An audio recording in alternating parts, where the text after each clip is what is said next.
মার্কিন প্রেসিডেন্টের সরকারি বাসভবন হোয়াইট হাউস সংলগ্ন এলাকায় গোলাগুলির ঘটনা ঘটেছে। স্থানীয় সময় শনিবার সন্ধ্যায় হোয়াইট হাউস চেকপয়েন্টে নাসির বেস্ট নামে এক ব্যক্তি আকস্মিকভাবে গুলি ছুড়লে সিক্রেট সার্ভিসের সদস্যরা তাকে উদ্দেশ্য করে পাল্টা গুলি চালায় এবং এতে নিহত হন সেই বন্দুকধারী। কাতার ভিত্তিক সংবাদ মাধ্যম আল জাজিরার প্রতিবেদনে বলা হয়, সন্ধ্যা ৬টার পর সন্দেহভাজন নাসির ওয়াশিংটন ডিসির ১৭তম স্ট্রিট এবং পেনসিলভানিয়া অ্যাভিনিউয়ের সংযোগস্থলে একটি সিক্রেট সার্ভিস চেকপয়েন্টের কাছে এসে ব্যাগ থেকে একটি অস্ত্র বের করে কর্মকর্তাদের লক্ষ্য করে গুলি চালাতে শুরু করে। প্রেসিডেন্টের নিরাপত্তার দায়িত্বে থাকা ফেডারেল সংস্থা সিক্রেট সার্ভিস এক বিবৃতিতে ঘটনার সত্যতা নিশ্চিত করেছে।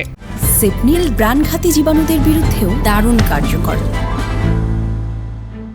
সংস্থাটি জানায়, প্রাথমিক তদন্তে দেখা গেছে সন্দেহভাজন ব্যক্তি একটি ব্যাগে অস্ত্র লুকিয়ে রেখেছিলেন এবং চেকপয়েন্টে পৌঁছে তিনি তা বের করেন। এ সময় এজেন্টরা পাল্টা গুলি চালালে ওই ব্যক্তি গুলিবিদ্ধ হন। পরে তাকে কাছের একটি হাসপাতালে নেওয়া হলে চিকিৎসকরা মৃত ঘোষণা করেন।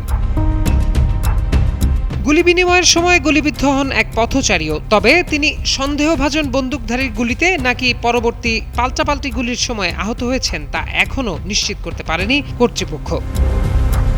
ঘটনার সময় যুক্তরাষ্ট্রের প্রেসিডেন্ট ডোনাল্ড ট্রাম্প হোয়াইট হাউসে অবস্থান করছিলেন। ঘটনার পরপরই হোয়াইট হাউস জুড়ে কঠোর নিরাপত্তা জারি করে লকডাউন ঘোষণা করা হয়। এই ঘটনায় সিক্রেট সার্ভিসের কোনো সদস্য আহত হননি। মার্কিন কংগ্রেসের প্রতিনিধি পরিষদের রিপাবলিকান সদস্যরা সামাজিক যোগাযোগ মাধ্যম এক্সে পোস্ট দিয়ে ট্রাম্পের নিরাপদ থাকার বিষয়টি নিশ্চিত করেন। তবে হোয়াইট হাউস থেকে প্রেসিডেন্টের অবস্থা নিয়ে তাৎক্ষণিক কোনো বিবৃতি দেওয়া হয়নি।